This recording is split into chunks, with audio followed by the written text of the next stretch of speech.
అలాంటి విశాఖపట్నమే కాకుండా ఉత్తరాంధ్రనే కాకుండా రాష్ట్రం నలుమూలల నుంచి వచ్చారు. యువగళం ఒక పక్క, ఇంకో పక్క ఎన్నికల యుద్ధ బేరీకి మోగించడానికి వచ్చినటువంటి సైనికులందరికీ పేరు పేరున మనస్ఫూర్తిగా నమస్కారాలు. అదే మారిగా మీడియా ప్రతినిధులు కూడా నమస్కారాలు. ప్రత్యేకంగా యువగళం వాలంటీర్స్ కి మనస్ఫూర్తిగా నా అభినందనలు. ఈ రోజు ఇంతమంది పేరు నాయకులందరూ మాట్లాడారు. నేనేం మాట్లాడాలో అన్ని విషయాలు కవర్ అయినాయి. ఒక పక్క మనసు విప్పి జనసేన అధినేత పవన్ కళ్యాణ్ గారు చాలా స్పష్టంగా చెప్పారు.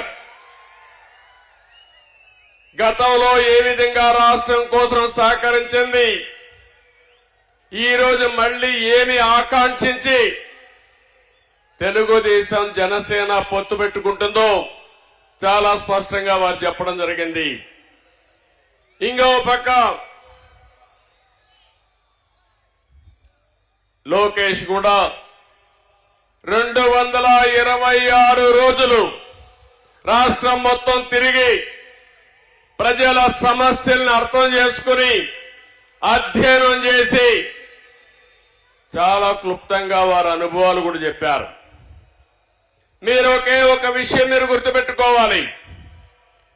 భారతదేశంలో పాదయాత్ర చేయడం ఎప్పుడు కొత్త కాదు.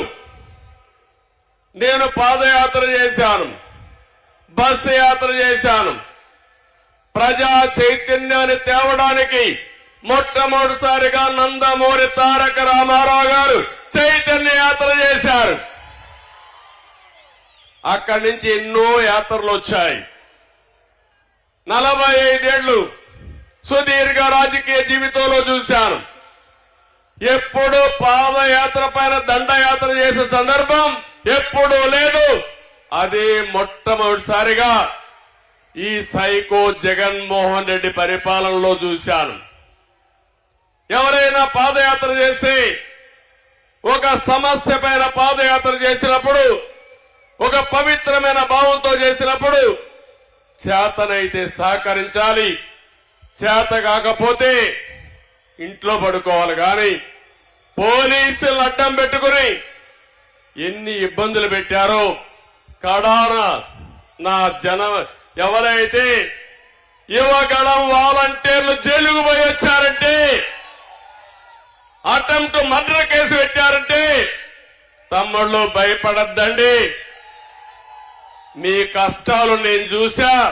తప్పకుండా వడ్డీతో సహా తిరిగి అప్పచెప్పే బాధ్యత తెలుగుదేశం పార్టీ తీసుకుంటుందని చెప్పి కూడా నేను మీకు తెలియజేస్తున్నా.